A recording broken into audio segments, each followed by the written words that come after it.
passaremos agora ao estudo do tema 9, que é um estudo muito interessante, que diz respeito ao licenciamento e aos estudos ambientais, né? Nós colocamos esses dois temas juntos porque eles são indissociáveis, tá? Uma vez que você licencia, muito provavelmente, a depender do porte do empreendimento que você está licenciando, você vai preceder esse licenciamento de estudos ambientais. Então temos aí a figura de uma licença prévia e a gente vai ver o que é uma licença prévia, né? E a gente também vai ver que além da licença prévia, nós temos outros dois tipos de licença, até mais que isso, né? Porque nós temos as licenças unificadas ou unifásicas, e também temos várias autorizações aí conferidas pelos órgãos ambientais, tá? Então, gente, uma licença, ela é outorgada, ela é emitida ao final de um processo de licenciamento. E o que é um processo de licenciamento? A resolução CONAMA 237, que é uma resolução muito importante para o licenciamento ambiental, de 1997, então está um pouquinho defasada, tem algumas atualizações, mas no geral ela está um pouco defasada e já, desde agora, comunico que ela está sendo substituída por uma lei, né, que ainda está em fase de projeto de lei, de relatoria na Câmara dos Deputados pelo deputado Kim Kataguiri, que é a Lei Geral de Licenciamento, que finalmente vai passar a unificar os processos e os protocolos de licenciamento do Brasil inteiro. Eu, como membro da Comissão de Direito Ambiental do Conselho Federal da OAB, tive a oportunidade das minhas contribuições, né, nessa lei, tá? Vamos ver se as nossas contribuições como Conselho Federal vão ser, se o relator vai aderir a essas. Na verdade, algumas delas o relator aderiu, outras a gente viu que não aderiu. Esse projeto de lei já foi para o Senado Federal, que terá de ser aprovado. Esse projeto de lei tem uma polêmica muito grande, que é o licenciamento por adesão e compromisso. O que é esse licenciamento por adesão e compromisso? Eu leio aqui uma cartilha de um empreendimento, ó, meu empreendimento é fazer pneu, fabricar pneu. Vou ler aqui o que eu preciso. Fabricar pneu é de médio e de alto impacto? Então já não posso me utilizar da lei do licenciamento por adesão e compromisso. Mas se tem um empreendimento de baixo impacto ambiental, eu verifico ali todo o procedimento que eu devo realizar para o licenciamento, todas as declarações que eu preciso fazer, e o apelido desse licenciamento é licenciamento por autodeclaração também. E aí, uma vez que eu faço tudinho direitinho conforme a cartilha, eu posso me intitular licenciado até que o órgão ambiental vá me visitar e dizer, não, realmente você fez direitinho conforme a cartilha. E aí estão chamando isso de Lei Geral do Não Licenciamento. Né? Temos críticas? Temos, lógico. Temos perspectivas de avanço? Temos, lógico, também. Né? Nem tudo que sai do Congresso Nacional é muito bom, mas também a gente tem algumas coisas que não são tão ruins assim. Eu estou muito otimista em relação a essa Lei Geral de Licenciamento, porque cada estado adota uma prática e às vezes o próprio órgão ambiental que já está habituado a realizar aquele tipo de licenciamento não tem referências em outros estados, porque os estados são extremamente autônomos no que se refere ao licenciamento. Tem por base o quê? Tem por base uma resolução do CONAMA, que é um instrumento jurídico extremamente de uma hierarquia muito baixa, né? Muito baixa, uma resolução é muito baixa. Na hierarquia das normas, lá de Hans Kelsen, uma resolução é muito baixa. Então, quando você tem uma lei geral nacional que estabelece normas gerais de licenciamento ambiental, você tem uma segurança jurídica maior. O seu cliente, por exemplo, vai lhe fazer uma consulta e você sabe exatamente quais são os passos que devem ser dados para licenciamento. porque você tem referência em outros estados, você tem aquela jurisprudência em outros estados, tá? Então, acredito eu que, inclusive, o próprio órgão ambiental vai gostar disso, porque entra um técnico, pensa de uma forma, entra outro técnico, pensa de outra forma. Muda a gestão do governo, daí todo mundo já pensa de outra forma, porque mudou o diretor, mudou não sei o quê, mudou... E aí é aquela loucura, tá? Então, nós temos alguns avanços em decorrência dessa lei, mas temos também algumas críticas, tá? Muito bem. Então, nós temos aí a nossa referência para esse instrumento tão importante que é o licenciamento ambiental, uma mera resolução. E muito nova, né? Uma resolução que tem 24 anos, de 1997, que é a resolução CONAMA 237, que diz que o licenciamento ambiental é um ato administrativo, lógico, é um ato administrativo, pelo qual o órgão ambiental competente, aí pode ser IBAMA, pode ser IPAAM, pode ser a SEMAS, tá? Eu estou falando de Manaus e Amazonas, tá, gente? Estabelece as condições, restrições e medidas. Condições, olha, você quer empreender, eu vou te dizer, você quer realizar esse tipo de atividade, eu vou lhe dizer como você vai realizar essa atividade. Nessas condições. Você vai ter que realizar essa atividade seguindo esses critérios. Você vai ter que realizar essa atividade observando essas medidas, tá? Então, ato administrativo pelo qual o órgão ambiental competente estabelece condições, restrições e medidas. E como é o nome disso, gente? A gente já vai ver que o nome disso é poder de polícia, tá? De controle ambiental que deverão ser obedecidas pelo empreendedor. O empreendedor pode ser uma pessoa física ou jurídica, para localizar, licença prévia, para instalar, licença de instalação, para ampliar, licença de instalação e para operar empreendimentos ou atividades utilizadoras dos recursos naturais, consideradas efetivas ou potencialmente poluidoras. Ou aquelas o quê? Aquelas atividades que, sob qualquer forma, possam causar degradação ambiental. Então, gente, a gente olha logo aqui para baixo, qual que é o foco do licenciamento ambiental? Atividades que poluam, atividades que tenham potencial de poluir e atividades que utilizem recursos ambientais. Se a sua atividade estiver enquadrada em um desses 3 quadradinhos, você vai ter que licenciar a sua atividade.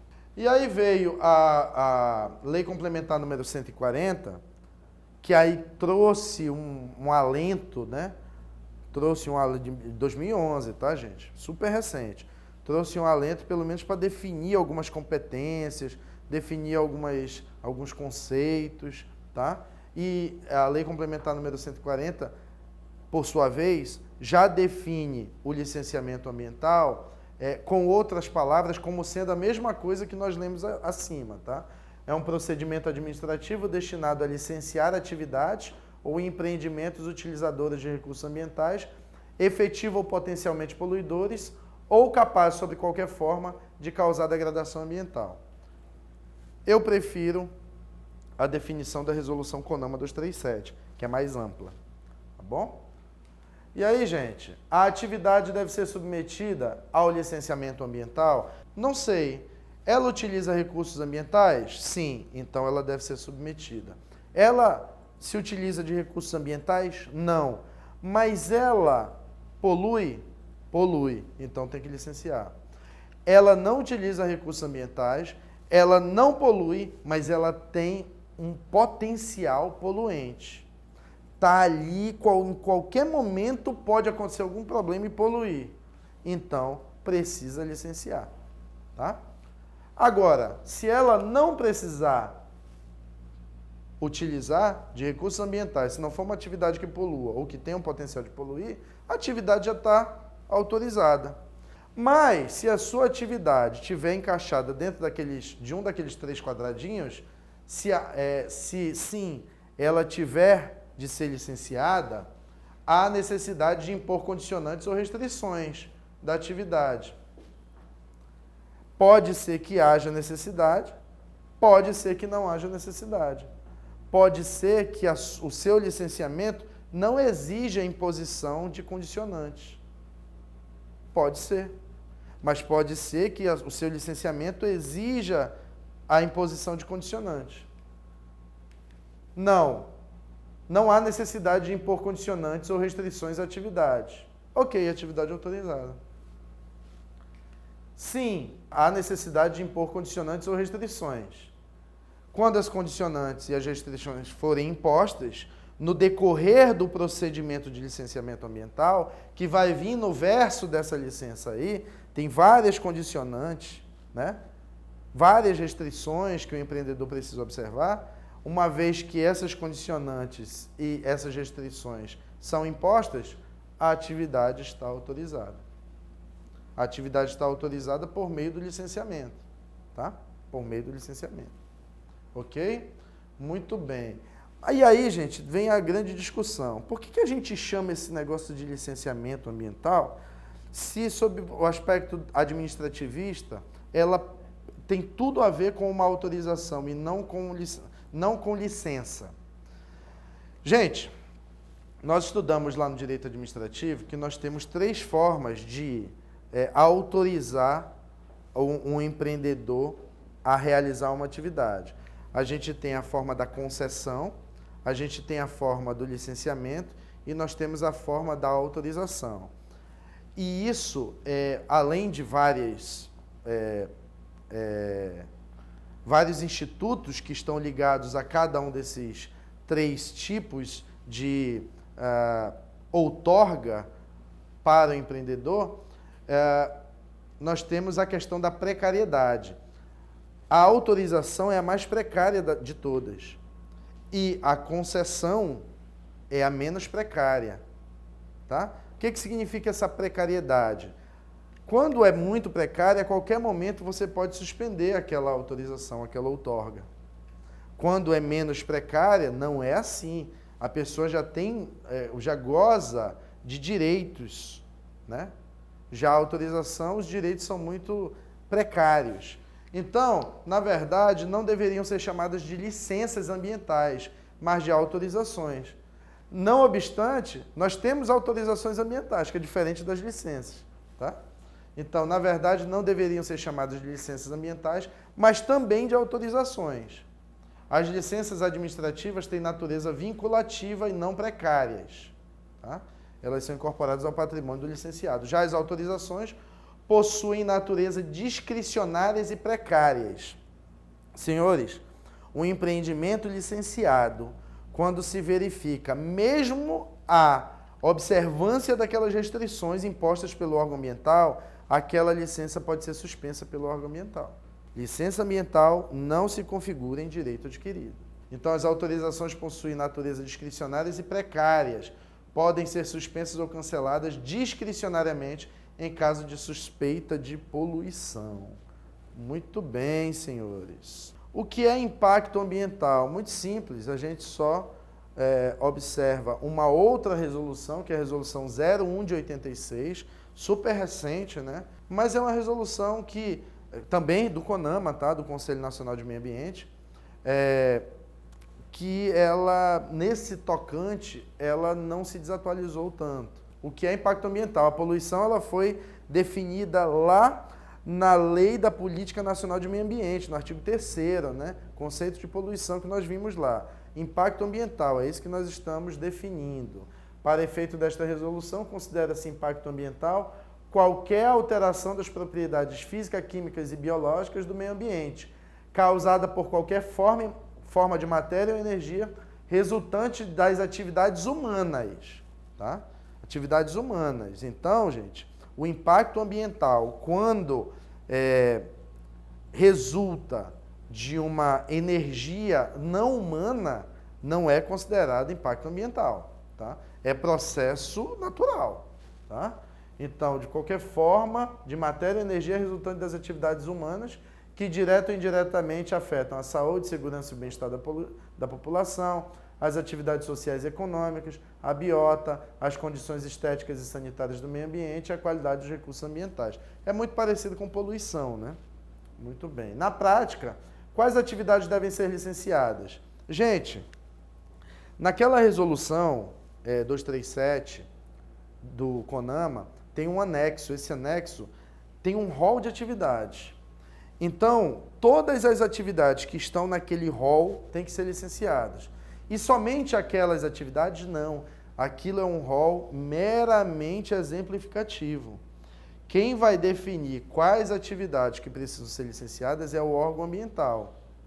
E se o órgão ambiental ainda tiver dúvidas se realmente há necessidade de licenciar ou não, ele vai fazer um estudo prévio, tá? Em que fase? Na licença prévia. Tá? Então, e aí onde é que entram os advogados? Para discutir. Olha, essa atividade não causa poluição, não tem potencial de poluir e não tem também, não se utiliza de recursos ambientais. Portanto, não está enquadrada como atividade que precisa ser licenciada. Então, o advogado ele também tem, eu estou estabelecendo aqui uma aplicação prática para esse conhecimento, né? E aí o órgão ambiental vai dizer, não, porque o estudo tal diz que tem não sei o quê, e aí tem aquela discussão, discussão saudável, né, de todo Estado democrático de direito, tá bom? Mas o fato é que nós temos um rol exemplificativo lá no anexo 1 dessa resolução 237, tá? E além daquela, nós temos aí várias outras atividades que precisam ser licenciadas, tá? E aí, gente, operar sem licença é crime, tá bom? Operar sem licença é crime ambiental, tá? Passaremos ao estudo das licenças ambientais. Nós temos 3 tipos de licenças, tá? Na verdade, nós temos algumas outras, mas as famosonas são 3. Licença prévia, licença de instalação e licença de operação. Aqui em Manaus, essas licenças recebem um nomezinho um pouquinho diferente, sobretudo a licença prévia. Mas como a Resolução 237 e esse projeto de lei que está tramitando no Congresso Nacional e também a Lei Complementar número 140 fala em licença prévia, nós vamos adotar essa nomenclatura, tá certo? Então, o que é a licença prévia? Ela é concedida na fase preliminar do planejamento do empreendimento, na fase preliminar, ou seja, eu ainda estou pensando em empreender. Sonhei com o meu empreendimento. Para eu sonhar, eu preciso primeiro tirar uma licença. Porque essa licença é que vai definir a localização e alguns outros critérios, tá? É concedida na fase preliminar do planejamento do empreendimento ou atividade, aprovando a sua localização e concepção. Eu estou pensando. Eu não coloquei um prego, não coloquei um tijolo na fábrica, para levantar a fábrica. Estou pensando ainda, já tem que emitir uma licença.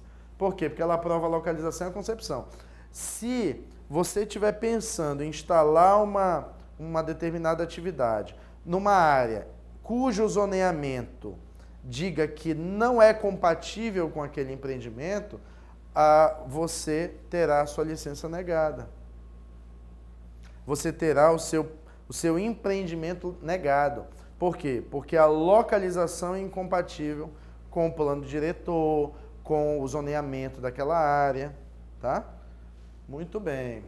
Então, aprovando sua localização e concepção, atestando a viabilidade ambiental e estabelecendo os requisitos básicos e condicionantes a serem atendidos nas próximas fases de sua implementação. Tá bom? Muito bem. Então, perceba que essa licença, perceba como o lidar com o meio ambiente é uma coisa tão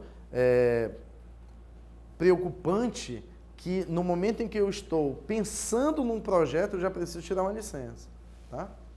Até também para não frustrar o empreendedor, não é? Depois nós temos a licença de instalação, que autoriza a instalação, tá? O próprio nome já define o que é a licença de instalação. Autoriza a instalação. Senhores, uma coisa eu tenho que instalar uma fábrica. Outra coisa eu tenho que colocar as máquinas dessa fábrica para funcionar. São duas coisas completamente diferentes. Então, nós temos uma licença para instalar aquela fábrica ou aquele empreendimento. Eu uso fábrica, tá, para a gente visualizar melhor. Mas é qualquer empreendimento, tá, que se utilize de recursos ambientais, poluam ou tenham potencial de poluir. Então, A licença de instalação vou colocar o primeiro tijolo da fábrica. Opa, pera lá. Antes disso, eu tenho que pedir autorização do órgão ambiental para instalar esse empreendimento. Então, autoriza a instalação do empreendimento ou atividade de acordo com as especificações constantes dos planos, programas e projetos aprovados. O órgão ambiental precisa receber esses projetos arquitetônicos, todo o fluxo daquele empreendimento para verificar se aquilo ali é ambientalmente correto, incluindo as medidas de controle ambiental e demais condicionantes, da qual constituem motivo determinante. Gente, as medidas de controle e as condicionantes são motivo determinante para a emissão dessa licença. Tá? Porque o que mais está em jogo é o impacto ambiental que a instalação daquele empreendimento vai causar. E, por fim, licença de operação, que é ligar a fábrica, fazer ela funcionar. A fábrica precisa funcionar. O funcionar daquele empreendimento causa outros impactos que podem ser diferentes, e normalmente são impactos diferentes da simples instalação. Por isso que é outra licença. Beleza, o empreendimento foi implantado, instalado, gerou esse impacto, mas nós mitigamos por conta dessas medidas mitigadoras. Agora, nós vamos fazer funcionar o empreendimento. Isso vai gerar outro impacto. Efluentes, resíduos, como é que vai ser nesse fluxo de processo fabril, como é que esse resíduo vai ser alocado, como é que ele vai ser transportado. É um resíduo perigoso, cargas perigosas, tem carga perigosa envolvida? É outra licença. Na licença de instalação, tem vegetação a ser suprimida? Vamos pedir autorização para supressão de vegetação. Então, são outros impactos. Outros impactos, tá? Então, por essa razão, são licenças distintas. Ah, é muita licença. Óbvio, são impactos distintos. Ok? Então, licença de operação autoriza a operação da atividade, o empreendimento, após a verificação do efetivo cumprimento do que consta das licenças anteriores. Está feito numa localização que foi aprovada? Sim. As condicionantes foram atendidas? Sim. O licenciamento foi feito de acordo com todos os projetos concebidos e aprovados? Sim. Ok, então vou te dar a autorização. Como é que é o fluxo de processo aqui para escoamento, que é são outros planos. Tudo aprovado? Tudo aprovado. Tome a licença de operação. Então, após a verificação do efetivo cumprimento do que consta das licenças anteriores, com as medidas de controle ambiental e condicionantes determinados para a operação. Muito bem. Então, são essas 3 licenças famosonas. Agora, nós temos as licencinhas pequenininhas, né? O empreendimento é pequeno, simplificado, então nada mais justo do que você emitir uma licença simplificada ou uma licença unifásica, tá? Porque também o próprio empreendimento, ele é concebido, é instalado e operado ao mesmo tempo. E aí a gente dá o exemplo de um depósito de madeira. O depósito de madeira precisa ser licenciado, mas é algo simples, né? Eu posso colocar um depósito de madeira em determinado lugar, ele vai ser instalado e já vai operar. Então, a licença ambiental única, a famosa LAU do IPAAM, tá? E essa LAU, ela tem todos os critérios da licença mais rigorosa, vamos assim dizer, que é a licença de operação. Então, é a irmã da licença de operação, é a LAU, tá? Mesma forma, licenciamento unifásico, tá? O nome é distinto, mas a licença é praticamente a mesma. São licenças simplificadas, licenças únicas para empreendimento que contemplam a concepção, a instalação e a operação, tá? Só que uma é emitida pelo IBAMA e outra é emitida pelo IPAAM. Ok? Muito bem. E aí, gente, eu fiz esse quadrinho para mostrar para vocês, fazer um comparativo das licenças da União Federal, né, do IBAMA, a licença emitida pelo IPAAM e a licença emitida pela SEMAS, tá? Tanto o prazo para que a licença seja liberada, isso é muito importante para nós advogados, tá? Muito importante para nós advogados, como também o prazo de validade dessa licença. Por que que é muito importante o prazo para a entrega dessa licença por parte do órgão ambiental para o cliente? Por que que é interessante para o advogado? Ora, porque se você foi contratado por um empreendedor para fazer alguma gestão junto ao órgão ambiental de licenciamento ambiental, o empreendedor que é o seu cliente vai falar: e aí, meu amigo, já? E aí, meu amigo, quando é? E aí, meu amigo, está em qual departamento? E aí, meu amigo? E aí, meu amigo? E aí, meu amigo? Vai, não, lhe paguei para isso. Não é assim? É desse jeito. Então, a gente também precisa estar com a norma na mão, chegar lá no órgão ambiental e dizer: olha aqui, ó, de acordo com a legislação, você tem 60 dias para me entregar essa licença. Aí é claro que eles vão dizer, se houver, evidentemente, algum problema, porque quando não há problema, sai dentro do prazo. Olha, a gente não vai emitir no prazo de 60 dias por conta desse problema. E alguns dos problemas a gente vai ver quais são, tá? Alguns dos problemas a gente vai ver quais são. Então vamos lá. Vigência da licença. Muito bem. Licença prévia, em que essa licença é chamada aqui em Manaus de licença municipal de conformidade. Tá? Então a licença prévia em Manaus é chamada de LMC, licença municipal de conformidade. Conformidade com o quê? Com a concepção, conformidade com o local onde aquele empreendimento vai ser instalado. A lei municipal 605 de 97, né, 97 que vocês me informaram agora, porque eu sou péssimo de ano, eu só sabia que o número da lei era 605, o ano eu nunca lembro, mas ela atribuiu esse nome, da mesma forma como atribuiu a licença de instalação de LMI, licença municipal de instalação, da mesma forma como a lei 605 de 97 atribuiu a licença de operação LMO, licença municipal de operação, tá bom? Então, a licença prévia, de acordo com a resolução CONAMA 237, ela pode ser emitida, mas num prazo não superior a 5 anos. De acordo com a Lei 3785 de 2012, que é a lei que rege o licenciamento aqui no estado do Amazonas, até 48 meses. E de acordo com a resolução do CONDEMA, é de 1 ano, tá? Então a vigência é de 1 ano, a licença prévia. A licença de instalação não superior a 6 anos, de acordo com a lei estadual 72 meses, e aí eu já fiz a conversão 6 anos, tá? Mas lá na lei está 72 meses. Que lei é essa, Vanito? Uma lei que foi aprovada tem uns 20 dias atrás, que mudou todas as vigências, tá bom? Mudaram todas as vigências aí, tá bom? Já está bem atualizado isso daí, tá? E, de acordo com a resolução CONDEMA, 12 meses. Olha aí, eu coloquei até 12 meses, não coloquei 1 ano, porque é assim que está na lei 600, na resolução CONDEMA. E a lei de operação, a licença de operação, de acordo com a resolução CONAMA, essa licença ela não pode ter uma vigência menor que 4 anos, mas também não pode ser superior a 10 anos. Tá? Não pode ser superior a 10 anos, até porque um período muito grande tem os processos que precisam ser reatualizados, etc. Tá? Ou atualizados.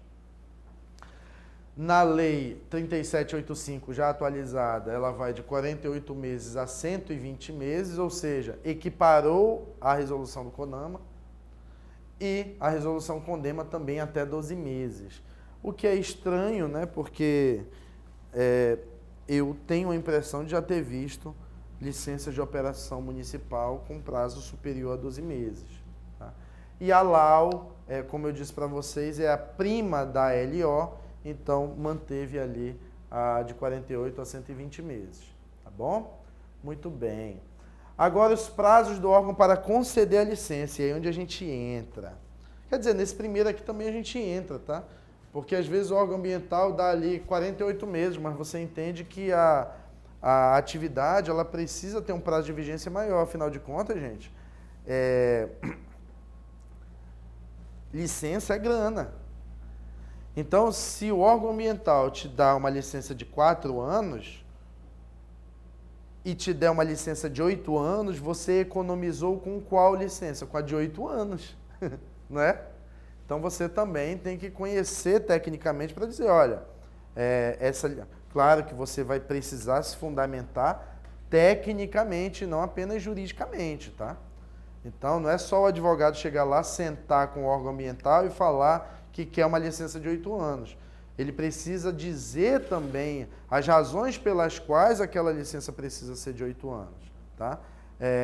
E isso acontece muito raramente porque os técnicos, eles conhecem a demanda, eles sabem como proceder, eles têm um banco de informações internas de anos e anos de experiência e que eles aplicam mais ou menos aquilo que já está pré-estabelecido.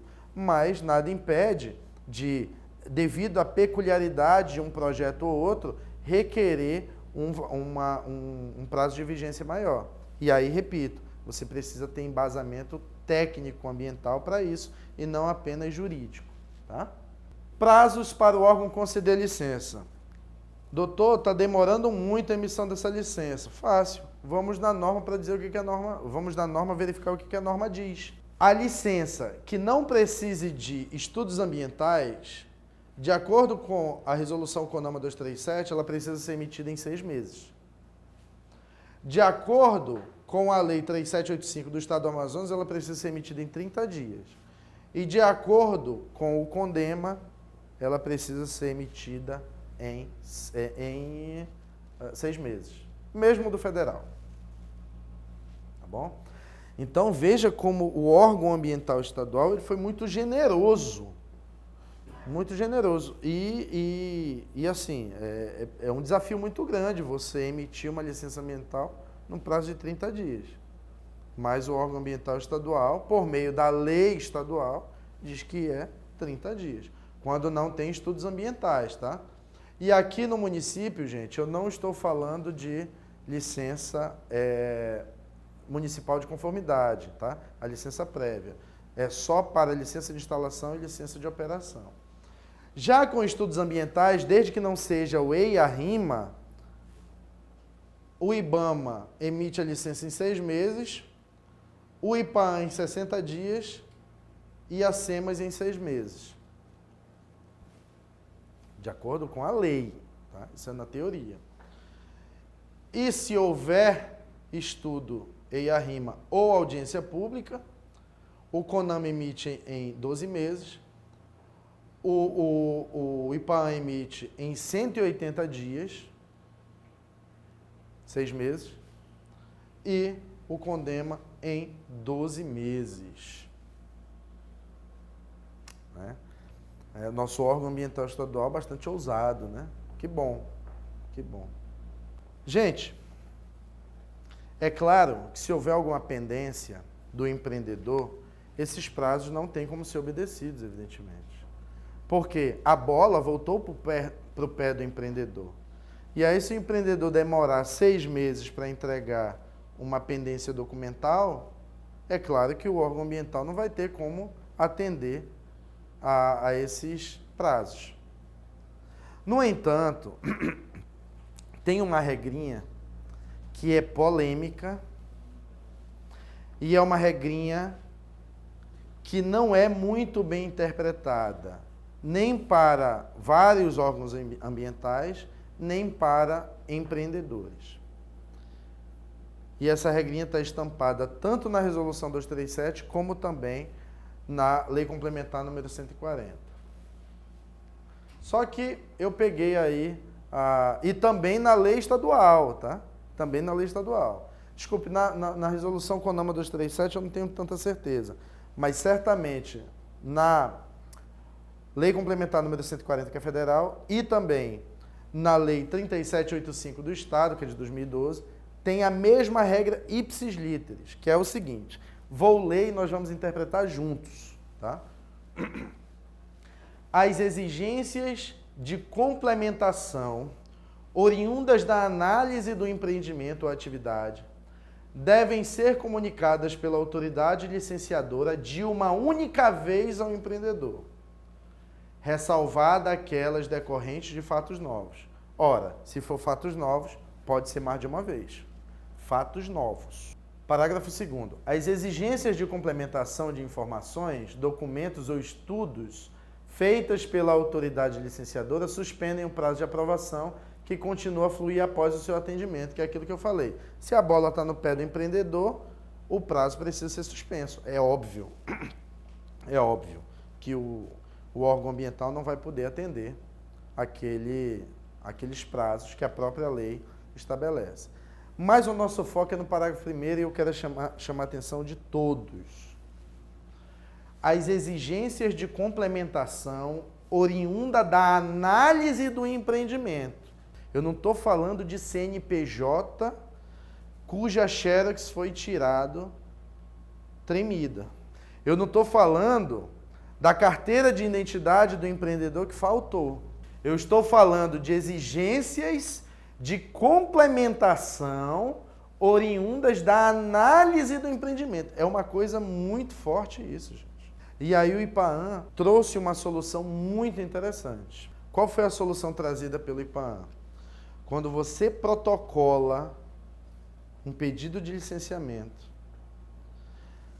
com toda aquela sua documentação, você protocola, aquilo não vira um processo.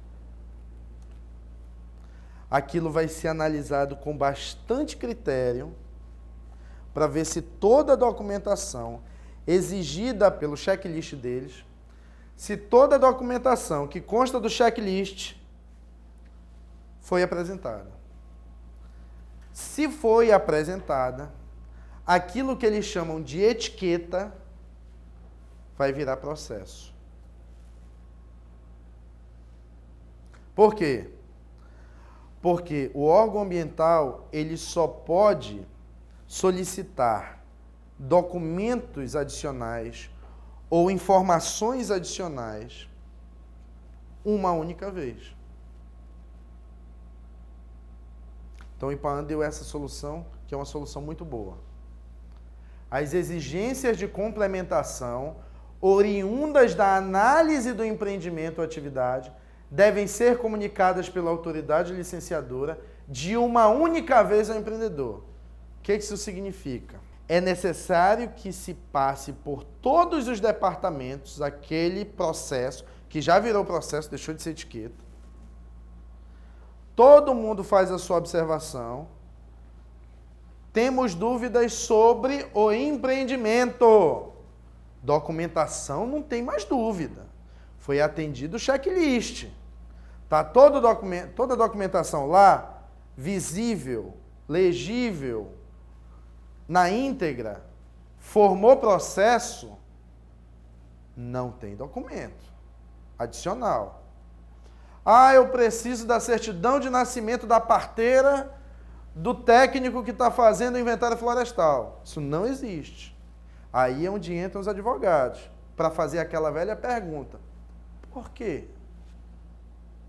Se na lei e no seu checklist não diz isso. Ok? Renovação. Esse é legal. Esse é legal. Sua licença ambiental está terminando a sua vigência. Se faltar menos de 120 dias para ela vencer, você pode pedir a renovação. Mas acabou os 120 dias, acabou o prazo, você precisa parar o seu empreendimento. Porque o seu empreendimento vai estar ilegal, porque ele vai estar operando sem licença. No entanto, se você pedir a renovação da sua licença num prazo maior que 120 dias, o que vai acontecer?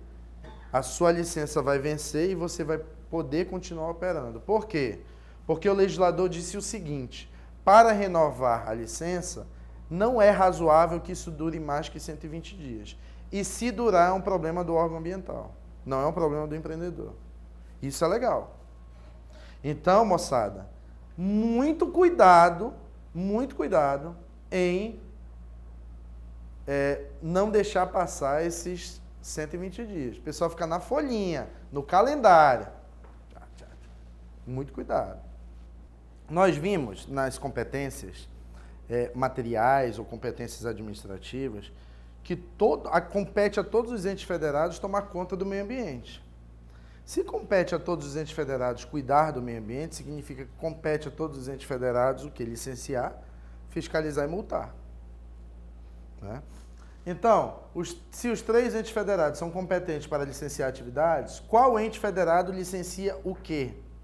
Aí é onde entra a Lei Complementar número 140 de 2011, que define, até essa Lei Complementar de 2011, o que definia isso era a Resolução 237. Só que definia isso de uma maneira um tanto quanto nebulosa. A Lei Complementar número 140 de 2011 melhorou bastante. Tá? Então, definiu qual é a competência da União e definiu algumas competências municipais. Tá? Na verdade, num caráter genérico, disse o que o município deveria licenciar. E uma vez que ele define o que a União licencia e o que o município licencia, tem um resíduo, né? Só que normalmente resíduo é pouco, né? A gente pensa assim, é só um resíduozinho. Só que no direito, quando a gente fala em resíduo, a gente fala todo o resto, né? Qual é? A competência da Justiça Estadual é residual, né? Porque é definida a competência da União, né? E aí, residual, compete residualmente a Justiça Estadual o quê? Só tudo, menos aquilo que foi definido como competência da Justiça Federal. Então, é meio que a mesma coisa no licenciamento. A Lei Complementar 140 definiu o que é competência da União, definiu de modo genérico, e a gente já vai ver como ela definiu isso, qual é a competência do licenciamento dos órgãos municipais, e todo o resto dos estados. E aí, gente, é muita coisa, todo o resto, tá? Então, a competência para licenciamento de atividades que causam ou possam causar impacto ambiental é definida pela Lei Complementar 140. Essa lei complementar define em seu artigo 7º, inciso 14, a competência do licenciamento da União, um rolzinho, né? Não é tão grande. Já os municípios, estes terão competência para licenciar empreendimentos que causem ou possam causar impacto ambiental de âmbito local. Então, olha o conteúdo genérico, né, da Lei Complementar 140, de caráter local, né, o impacto que não ultrapasse ali aquela localidade, conforme tipologia definida pelos respectivos conselhos estaduais de meio ambiente. Ou seja, os conselhos estaduais formarão comissão tripartite para que os conselhos estaduais, no caso do Amazonas, o SEMAN, com a participação dos municípios, lógico, porque tem assento, definam quais são as competências dos municípios. Qual é a competência do município para licenciar o quê? Essa atividade, essa tipologia, essa atividade, essa. O que não for da União, o que não for do município, o resto é do Estado. Então, conforme tipologia definida pelos respectivos conselhos estaduais de meio ambiente, considerados os critérios de porte, potencial poluidor e natureza da atividade. Tá? Tendo em vista que a competência da União e dos municípios já estão definidas, né, os estados exercerão competência residual. Tá? Sempre lembrando que o emprego do fogo em locais ou regiões cuja peculiaridade justifiquem a prática em atividades agropastoris ou florestais é autorizado pelo Estado. Então, o emprego de fogo para supressão vegetal, a autorização é do Estado, tá? Tem gente que não sabe disso. Ainda que não cause impacto, que cause impacto local, a competência é dos estados, conforme o artigo 38, inciso 1 do Código Florestal. Muito bem. Licenciamento dentro de unidade de conservação. Muito simples. O órgão que licencia, o órgão que institui a unidade de conservação é quem vai licenciar o empreendimento que constar dentro da unidade de conservação. Então, se tiver um empreendimento dentro do Parque do Mindu, quem é que vai licenciar? O município. Se tiver um empreendimento dentro do Sumaúma, quem vai licenciar? O Estado. Tá? Independentemente do impacto, independentemente, inclusive, da resolução 03 de 2015, a resolução SEMAN, que define a competência de cada ente. Inclusive, você acessando o nosso QR Code aqui, você vai ver uma tabelinha, tem um trecho de uma cartilha muito legal, né? Mas isso só vai servir para o estado do Amazonas, tá, gente? uma cartilha muito legal que define, e também não sei se quando você assistir esse vídeo, você ainda vai estar vigorando essa tabela. Não sei se você vai assistir esse ano ou daqui 10 anos. Mas, por enquanto, acessando esse QR Code, você vê uma tabelinha aí com a regrinha de quem licencia o que aqui no estado do Amazonas. Tá bom? Muito bem. E aí, olha o tamanho da competência da União. Pequenininho, 8, né? A, B, C, D, E, F, G e H. Que eu não vou ler, evidentemente, porque vocês podem acessar a Lei Complementar 140, mas é isso. Ó. Localizados ou desenvolvidos em conjuntamente entre o Brasil e um país limítrofe. Eu vou licenciar uma coisa que vai repercutir em outro país? Não. O Estado do Amazonas, não. Quem vai licenciar é a União. Né? Localizados ou desenvolvidos no mar territorial também, que é bem da União. Né? Locados e desenvolvidos em terras indígenas, uma vez que é terra da União. Tá bom? Agora é interessante, gente, que a unidade de conservação da categoria APA é como se nela não tivesse instituído uma unidade de conservação. A regra da do licenciamento em unidade de conservação que eu acabei de falar, que quem vai licenciar, o órgão competente para licenciar é aquele órgão que é a unidade da federação, é o órgão vinculado à unidade da federação que instituiu aquela unidade de conservação, não vale para a APA, porque a APA, a área de proteção ambiental, é um tipo de unidade de conservação tão flexível, é o mais flexível de todos, tão flexível, mas tão flexível, que é como se estivesse desafetada, é como se não houvesse unidade de conservação ali. Tá? Então sempre terá um exceto ali no D, ó, localizados ou desenvolvidos em unidades de conservação instituídas pela União, a competência da União, exceto em áreas de proteção ambiental, que aí segue a norma de áreas comuns, que não tivesse a proteção especial da unidade de conservação. Tá certo? Muito bem. Dando continuidade aí, a atuação supletiva. Senhores, é muito comum que um órgão ambiental, sobretudo os municipais, não tenham capacidade técnica para licenciar determinada atividade.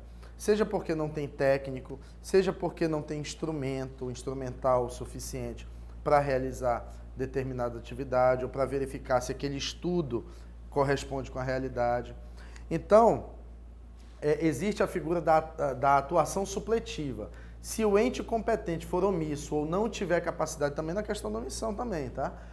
Ou não tiver capacitado para licenciar, o ente superior, e aí eu coloco entre aspas, porque não existe hierarquia entre os entes federados, mas eu coloquei aí aspas para simbolizar, né, uma espécie de hierarquia entre os entes federados, União está no topo, Estado no meio e município na base, o ente superior vai lá e licencia. Portanto, se o município não licenciar por omissão ou por falta de capacidade técnica, o Estado pode licenciar, ainda que na norma ele não seja competente. E o mesmo vale para o Estado, quando não consegue licenciar ou quando for omisso, a União pode licenciar supletivamente. Tá certo? Muito bem. Então, o ente federado poderá delegar, mediante convênio, a execução de ações administrativas a ele atribuídas nesta lei complementar, a 140, desde que o ente destinatário da delegação disponha de órgão ambiental capacitado a executar as ações administrativas a serem delegadas. E o que é órgão ambiental capacitado? É aquele que possui técnicos próprios ou em consórcio. Então, eu posso ter um órgão ambiental ali no município e uma secretaria de terras. Né? Eles podem consorciar seus técnicos para formar uma equipe de licenciamento. Então, aquele que possui técnicos próprios ou em consórcio, devidamente habilitados, né? Tem que ter nível superior e etc. Ou, se for técnico, né? Também é possível. E em número compatível, ninguém vai licenciar uma barragem com um técnico, né? Um técnico florestal. Tem que ter um número compatível para licenciar determinada atividade. Em número compatível com a demanda das ações administrativas a serem delegadas. Ok? Então, isso é possível também. Gente, preciso licenciar a minha atividade. Como eu licencio? Aqui no estado do Amazonas, você tem essas opções. Você pode licenciar via LAU, você pode licenciar por uma LAU apenas de supressão vegetal. Você tem a licença prévia, instalação e operação, que nós já vimos. Você tem a outorga de direitos de recursos hídricos, que já vimos. Temos o cadastro de aquicultura, a licença de pesca, certificado de registro de pesca, a autorização para pesquisa, a autorização para transporte, termo de responsabilidade de manutenção de APP, dispensa de licenciamento ambiental, que é uma burocracia inócua, né? Olha, não precisa licenciar, então me dê um certificado que você não precisa licenciar. É um negócio, é inexplicável isso. E renovação de LAU, LI e LO, tá? Então essas são os atos administrativos licenciatórios ou autorizatórios ou autorizativos do IPAAM, tá? Isso é do IPAAM, tá? Não é da SEMAS, não é do IBAMA, é do IPAAM, daqui do estado do Amazonas. Estudos ambientais. Os estudos ambientais estão intimamente relacionados à licença ambiental. Por quê? Porque a depender da licença ambiental, essa licença deve vir ou não precedida de um estudo ambiental. E, a depender da complexidade e do tamanho do empreendimento, esse estudo ambiental vai ser mais ou menos sofisticado, mais ou menos complexo. Então, nós temos aí uma gama de estudos ambientais que podem ser feitos, tais como estudo de impacto ambiental, relatório de impacto ambiental, relatório ambiental prévio, RAP, esse RAP é muito usado, relatório de controle ambiental, relatório ambiental simplificado, estudo de impacto de vizinhança, estudo de viabilidade ambiental. O impacto de vizinhança a gente vai ver quando falarmos sobre meio ambiente urbano, se conseguirmos, né? Der tempo. Mas espero que dê. Gente, a gente vai se ater ao estudo do EIA-RIMA. Por quê? Porque o EIA-RIMA é o mais complexo, é o mais usado para grandes empreendimentos, aqueles empreendimentos que normalmente exige a participação de advogados, então a gente vai se ater ao estudo do EIA-RIMA. O que é o EIA? Estudo de impacto ambiental. É o estudo mais denso, é o estudo mais profundo, mais complexo, é um estudo multidisciplinar, é um estudo que olha a situação ambiental por ângulos profundos e diversos, tá? E de vários aspectos profissionais, inclusive. Agora, é tão complexo, tão robusto e tão grande esse estudo que ele precisa vir com um manualzinho, um tradutor. Qual é o nome desse tradutor? O RIMA. Para que isso, professor? Para a gente cumprir com o princípio da informação. Eu tenho um estudo gigantesco e alguém do povo, se alguém do povo quiser ter acesso a esse estudo, vai ler e não vai compreender. Então, a lei determina que para todo EIA tem que ser feito um RIMA, que é um resumo com uma linguagem mais acessível para que as pessoas possam compreender aquela linguagem técnica que vem no EIA, tá certo? O RIMA é a tradução do EIA com uma linguagem mais acessível ao público. Deve ser apresentado de forma objetiva e adequada à compreensão, ilustrado por mapas, cartas, quadros, gráficos e demais técnicas de comunicação visual, de modo que a população possa entender as vantagens e desvantagens do projeto, bem como todas as consequências ambientais de sua implantação. Nós temos aí alguns requisitos, alguns itens que devem constar do EIA e alguns requisitos que devem constar do RIMA, tá? Isso é definido por lei, tá bom? Desculpa, resolução CONAMA, aquela resolução CONAMA que define o que é degradação, né? Impacto ambiental, é a mesma resolução que estabelece os requisitos que vêm no EIA-RIMA. Então, o EIA-RIMA deve conter um diagnóstico ambiental da área, né? Com a apresentação do meio físico, biológico e meio socioeconômico da região. Alguns empreendimentos causam impactos sociais, né? Traz alcoolismo, prostituição, traz crimes, né? Muito roubo, muito, né? Então, vamos supor aí um licenciamento de uma área com um potencial minerário gigantesco. Vai todo tipo de gente para lá. Vai gente para trabalhar de todo jeito, né? Porque ali vai circular dinheiro, né? Vide aí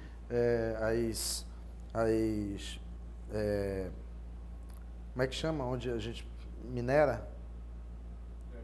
garimpo, né? Me fugiu a palavra, os garimpos aí, Serra Pelada e tantos outros, né, que o Brasil já teve. Obrigado pela contribuição. Também deve vir uma análise dos impactos ambientais do projeto e suas alternativas, definição das medidas mitigadoras. Mitigador é uma palavrinha que é utilizada para dizer diminuir o impacto. Isso que é mitigar. Mitigar significa diminuir, né? Mitigadora dos impactos negativos e elaboração do programa de acompanhamento e monitoramento. Você precisa apresentar um programa de acompanhamento e monitoramento da atividade, sempre com olhos voltados aos requisitos apresentados na licença ambiental, tá? Muito bem. E aí o RIMA também, né, que é a tradução do EIA, deve conter os objetivos e justificativas do projeto, a descrição do projeto e suas alternativas tecnológicas, a síntese dos resultados, a descrição dos prováveis impactos ambientais da sua implantação, a caracterização da qualidade ambiental, a descrição dos efeitos esperados das medidas mitigadoras, o programa de acompanhamento e monitoramento dos impactos. Esse é muito importante. Esse é extremamente importante. Por quê? Porque a sociedade, muitas vezes, faz o controle social por meio das organizações que se formam, né? As ONGs, etc. E recomendação quanto à alternativa mais favorável. Então, esse é o EIA-RIMA. É um estudo gigantesco, gente. Tem EIA-RIMA aí, tem EIA. RIMA não, RIMA normalmente é um livrinho. Mas tem EIA aí que tem 10 tomos, volumes enormes, cada volume muito grossos, tá? Muito bem. Quais atividades devem submeter ao EIA-RIMA? Ah, gente, essa é interessante, principalmente para concurseiro. Vocês vão lembrar da palavra significativo. Significativo é a palavra Cinderela, para a gente saber quais os empreendimentos devem se submeter ao EIA-RIMA. Por quê? Quais são os empreendimentos que devem se submeter ao licenciamento ambiental? Aqueles que poluem, aqueles que têm um potencial de poluir ou aqueles que se utilizam de recursos ambientais. Só que, se essa poluição ou esse potencial poluidor for significativo, aí é necessário fazer o EIA-RIMA. Significativo. Quem é que vai dizer o que é significativo? O órgão ambiental. Por meio de quê? Por meio de estudos prévios. Então, ali na fase, antes da licença de instalação, o órgão ambiental, olha, a gente vai precisar de um relatório ambiental prévio, um RAP, né? Para verificar se essa atividade tem um significativo potencial poluidor. Porque se a conclusão é que nós vamos demandar a elaboração do EIA-RIMA para o senhor. E aí vem o advogado para ficar ali. Não, porque, evidentemente que sempre é acompanhado por um engenheiro florestal, um engenheiro ambiental, um biólogo. Não, porque não há necessidade de EIA-RIMA, porque esse ponto aqui essa conclusão aqui não é uma conclusão definitiva, nós temos outras vertentes literárias que dizem o inverso do que está dizendo aqui, e etc, etc, etc. Tá? Então, qual que é a aplicação prática desse conhecimento que eu estou apresentando para vocês? Vocês questionarem a necessidade da elaboração do EIA-RIMA, tá bom? E por que questionar a necessidade da elaboração de um EIA-RIMA? Porque um EIA-RIMA é baratinho? Não. Um EIA-RIMA é caríssimo. É caríssimo porque envolve uma gama de profissionais, envolve antropólogos, sociólogos, economistas, biólogos, engenheiros florestais, engenheiros ambientais, vários profissionais. Esses profissionais se unem num grupo que é remunerado pelo empreendedor, não é o Estado que paga, tá? Então se ele é remunerado pelo empreendedor, é evidente que ele vai escrever só coisa positiva nesse estudo. Não necessariamente. Aliás, é um perigo ele fazer isso, quando não for verdade. Porque esses profissionais se responsabilizam administrativa, civil e penalmente pelas suas declarações. Tá certo? Mas antes de chegarmos lá, a gente precisa voltar aqui o que é o impacto, o que é um significativo impacto ambiental. Então, vamos lá. Quais atividades devem se submeter ao EIA-RIMA, de acordo com a Resolução 01 de 86. Vejam que de Resolução CONAMA, nós vimos a 237 de 97 e a 01 de 86. Por enquanto, nada além dessas duas. Devem ser licenciadas todas as atividades que causem ou tenham o potencial de causar significativa degradação ambiental. E aí, o artigo 2º da Resolução 01 de 86 traz um rol também exemplificativo, números apertos, de atividades que precisam se submeter à EIA-RIMA. Só essas atividades? Não. Outras atividades também, a depender daquilo que concluiu o órgão ambiental. Então, estradas de rodagem com 2 ou mais faixas, ferrovias, portos e terminais de minério, dentre outras. Tá? Isso é só um rol exemplificativo, depois vocês baixem a resolução CONAMA 01 de 86 e deem uma lida. Claro que, fazendo o escaneamento desse QR Code, você tem todo esse material que está na tela e vocês podem ler com mais calma. Tá bom? Então, quem elabora a EIA-RIMA, uma equipe multidisciplinar que é remunerada pelo próprio empreendedor e a equipe é independente, mas pelo seu conteúdo se responsabiliza administrativa, civil e criminalmente. A emissão da licença pela administração pública está vinculada ao resultado do EIA-RIMA?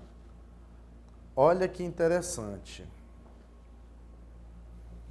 Se o EIA-RIMA tiver um resultado negativo, do ponto de vista ambiental, o órgão ambiental vai emitir a licença? Não. Ou sim. Ou talvez. Se o resultado do EIA-RIMA tiver uma conclusão positiva, do ponto de vista ambiental, o órgão ambiental estará obrigado a licenciar a atividade? Sim. Não. Talvez. É discricionário? Sim. Não. Talvez. É vinculado? Sim. Não. Talvez. Vamos ver agora. Lembrando sempre do princípio da livre iniciativa da Constituição Federal, artigo 170. A emissão da licença pela administração pública está vinculada ao resultado do EIA-RIMA. Se a conclusão do estudo for positiva sobre o aspecto ambiental, o gestor não poderá negar o licenciamento. Então o inverso é verdadeiro. Se for negativo, o gestor não poderá licenciar. Não. Se a conclusão do estudo for negativa sobre o aspecto ambiental, a emissão da licença estará subordinada à discricionariedade da administração pública. Conveniência e oportunidade. Lógico, às vezes o impacto ambiental é menor, e aí tem matriz de risco, tem matriz de sustentabilidade, tem decisões, não é assim, tá? Não é assim, é complexo, é uma decisão difícil. Mas às vezes o administrador ambiental, ele entende, o gestor ambiental, ele tem o entendimento de que o impacto ambiental causado pelo empreendimento licenciado vai ser menor do que os benefícios econômicos e sociais. E aí depois ele se entende com o Ministério Público, com o que ele quiser lá.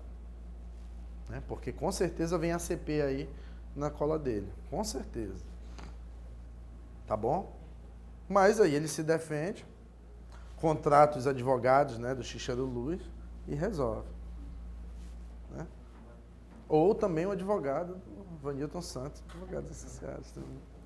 É obrigatória a audiência pública? Gente, antigamente, todo empreendimento que tivesse de ser submetido ao EIA-RIMA tinha que ser submetido à audiência pública.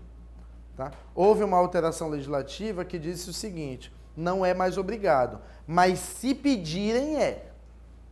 Se pedirem audiência pública, tem que fazer. E quem está legitimado a pedir audiência pública? 4 pessoas. Quando eu falo 4 pessoas, é só para decorar, tá? É só para ter na cabeça. Quem são essas pessoas? O órgão ambiental, licenciador. Segunda pessoa, Ministério Público. Terceira pessoa, ONG com pertinência temática. Tem que ter pertinência temática, lógico. Uma ONG que lida com, vamos lá, sei lá, criança e adolescente. Obrigado pela contribuição. Exigir uma audiência pública de um empreendimento que nada tem a ver com criança e adolescente, que não vai ter nenhum impacto com criança e adolescente, não vai ter indeferido o seu pleito. E, por fim, 50 cidadãos. Eu falei 50 pessoas? Não, eu falei 50 cidadãos. Nem toda pessoa é cidadão, né? Tem que ter o quê? Título de eleitor. Tá bom? Muito bem. Compensação ambiental. Gente, todo empreendimento que for submetido ao EIA-RIMA, primeiro precisa ser licenciável, né? Segundo, se for de significativo impacto ambiental, vai ser submetido ao EIA-RIMA. E se isso aconteceu, é porque vai acontecer um estraguinho ali do meio ambiente. Certamente, todo empreendimento que precisa submeter a EIA-RIMA é porque vai degradar ali um pouquinho ou muito o meio ambiente, né? Por essa razão, é obrigatória a compensação ambiental. E aí essa compensação ambiental tem uma discussão homérica lá no Supremo Tribunal Federal, tá? Por conta de uma alíquota que foi aplicada dizendo o seguinte, ora, a compensação ambiental nada mais é do que 0,5% de um valor que deve ser pago para ser investido numa unidade de conservação, preferencialmente de proteção integral, do grupo de proteção integral. Aí um gênio, e esse cara é um gênio mesmo, falou, me diz uma coisa, se por exemplo for uma atividade que exija aí a RIMA, mas que gere baixíssimo impacto ambiental, mas seja uma atividade cujo valor agregado torne esse empreendimento altíssimo, o valor dele. Eu vou pegar 0,5% do valor bruto, e é valor bruto, tá? 0,5% do valor bruto para aplicar a título de compensação ambiental, se o resultado do meu empreendimento vai impactar quase nada o meio ambiente e quer dizer, quase nada entre aspas, né? Porque se pede aí a RIMA, vai impactar alguma coisa. Mas o valor agregado do meu empreendimento é enorme, ao passo que uma atividade que às vezes impacta muito mais e tem um custo muito menor, e às vezes tem um custo muito menor porque não investiu em tecnologia justamente para gerar um impacto maior no meio ambiente, quis economizar e por isso gera impacto maior, essa pessoa vai ser beneficiada porque 0,5% de pouco é menos do que 0,5% de muito. E às vezes o muito só é muito porque ele investiu tecnologia para impactar menos o meio ambiente, enquanto que daquele lado impacta mais o meio ambiente. Aí o pessoal do STF ficou reflexivo com isso. Assim como eu deixei vocês reflexivos. Saiu uma liminar, ainda não foi julgado, salvo engano, Gilmar Mendes, que disse o seguinte: esse percentual, ele não é de 0,5%, ele é de até 0,5%. E aí, os estados têm regulamentado isso com essa liminar e, a bem da verdade, eu acho que o julgado vai confirmar essa liminar. Eu acho. Porque é algo que é plausível, é coerente, pelas razões que eu falei agora. Ok? Muito bem. E aí, por fim, gente, para finalizar esse tema, eu queria falar um pouco de PRAD, Plano de Recuperação de Área Degradada, que eu já dei uma introdução quando nós estávamos fazendo análise do artigo 225 da Constituição Federal.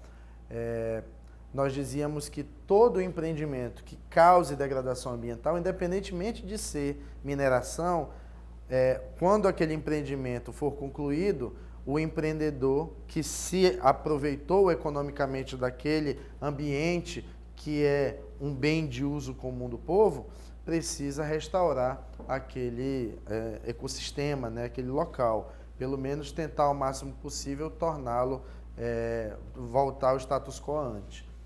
Então, o plano de recuperação de área degradada é justamente um plano que é submetido ao crivo do órgão ambiental para que ele analise tecnicamente e diga para o empreendedor: empreendedor, você pode sim implementar esse seu plano que você me apresentou para a reconstituição da área.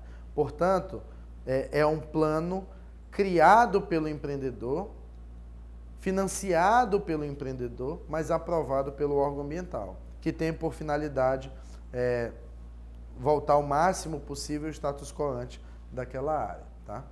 Então, trata-se de um instrumento que impõe ao responsável pela atividade degradadora a recuperação da área explorada para que possa voltar a desempenhar um papel ambiental e social relevante. Tem como fundamento constitucional o parágrafo 2º do artigo 225, já lido, e o órgão competente determina a forma de recuperação mais conveniente de acordo com os critérios técnicos e com as particularidades da área degradada. Né? Aí uma curiosidade aí embaixo, embora a atividade minerária tenha recebido menção expressa na Constituição, a elaboração do PRAD poderá decorrer de qualquer atividade degradadora e não apenas a minerária. Ok, gente?